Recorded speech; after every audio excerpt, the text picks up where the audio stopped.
어떤 것이 문제가 될까요? 하나, 둘, 셋. 퇴행성 관절염. 예, 자식 생활을 많이 하는 특히 우리나라 같은 경우에는 이제 O자형 다리가 많이 생기는데요. 제가 O자형 다리를 설명하기 위해서 모형을 조금 가지고 왔습니다.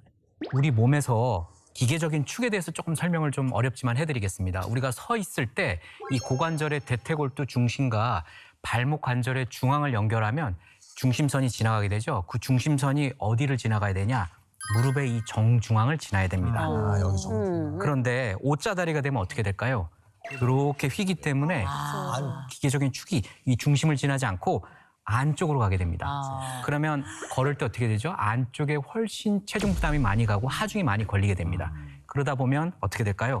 안쪽에 있는 연골이 빨리빨리 닳아버릴 거 아닙니까? 그렇지. 연골이 닳다 보면 어떻게 되죠? 관절면의 간격이 좁아지고요. 그다음에 쿠션 역할을 해주는 연골판도 해지면서 문제가 생기겠죠. 이렇게 되면 O자 다리가 되면서 점점점 퇴행성 관절염이 더 심화가 될 수가 있기 때문에 O자형 다리를 방치하게 된다라고 하면 무릎 통증뿐만이 아니라 아까 말씀드린 변형이 더 심해지면서 그렇게 되면은 수직적 치료를 하지 않으면 안 되는 상황이 될 수 있기 때문에 주의가 필요합니다. 자, 보겠습니다. 한쪽으로 내려간 상의. 이거는 좀 이렇게 표현해 제가 해드릴게요. 부모님들 보면 이렇게 한쪽이 이렇게 좀 이렇게 되는 거죠. 약간 여러분 이게 좀 약간 가하지만 옷을 입을 때 이렇게 되는 경우가 있습니다. 자, 이러신 분들이 대부분 그럼 어떤 질환으로 고생을 하실까요? 뭘까요?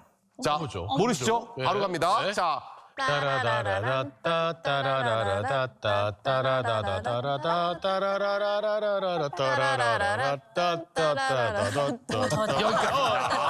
야, 여러분. 어휴, 이거 술 언제 MBC 아나운서 두 분이 이런 삐지 깔아주는 방송이 MBC밖에 없어요. 네, 맞습니다. 자, 과연 어떤 질환일까요? 하나, 둘, 셋. 퇴행성 척추측만증. 그러겠네요. 이렇게 돼 있으니까.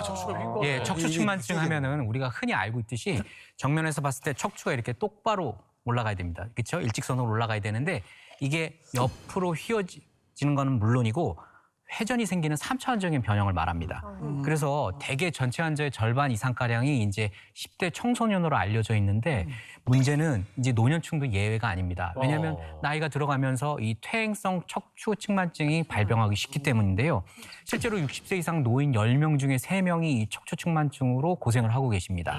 그 이유가 뭘까 생각해봤더니 신체 노화로 우리 골밀도가 떨어지죠. 골밀도가 떨어지다 보면 뼈가 골절이 잘 생기는데 불균형하게 골절이 생기면서 척추뼈가 틀어지기도 하고 쿠션 역할을 해주는 디스크도 불균형하게 변화가 생기면서 짜부러지고 쿠션 역할을 해주는 여러 가지 디스크뿐만이 아니라 이 뼈를 잘 잡아주는 인대들이 느슨해지면서 불균형하게 이렇게 틀어지게 되면 척추가 이렇게 틀어지기 때문입니다.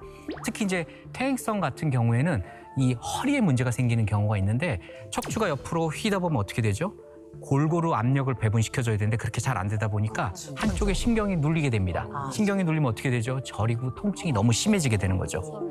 그래서 어깨 높이가 좀 차이가 난다든지 그다음에 다리 길이가 좀 차이가 나서 바지 한쪽이 질질 끌린다든지 그다음에 유독 한쪽 신발 굽이 빨리 닿는 그런 상황이 될 경우에는 퇴행성 척추측만증을 꼭 의심해 보시고 정확한 진단, 정확한 치료가 필요할 것 같습니다. 네. 자, 마지막 보겠습니다. 우리 부모님들 중에 꼬부랑 허리. 이게 허리가 이렇게 좀 이렇게 꼬부라지는 경우가 있죠. 이럴 때는 어떤 질환이 올까요? 자, 하나, 둘, 셋. 척추관절증.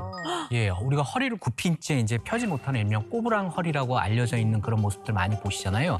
그렇게 돼 있는 질환들이 몇 가지가 있습니다. 뭐 척추 후만증, 아까 앞서 말씀드린 것처럼 이 추체 압박 골절로 해서 변형이 되는 경우도 있는데 가장 이제 실제로 확률이 많은 경우들은 척추관 협착증이 있습니다.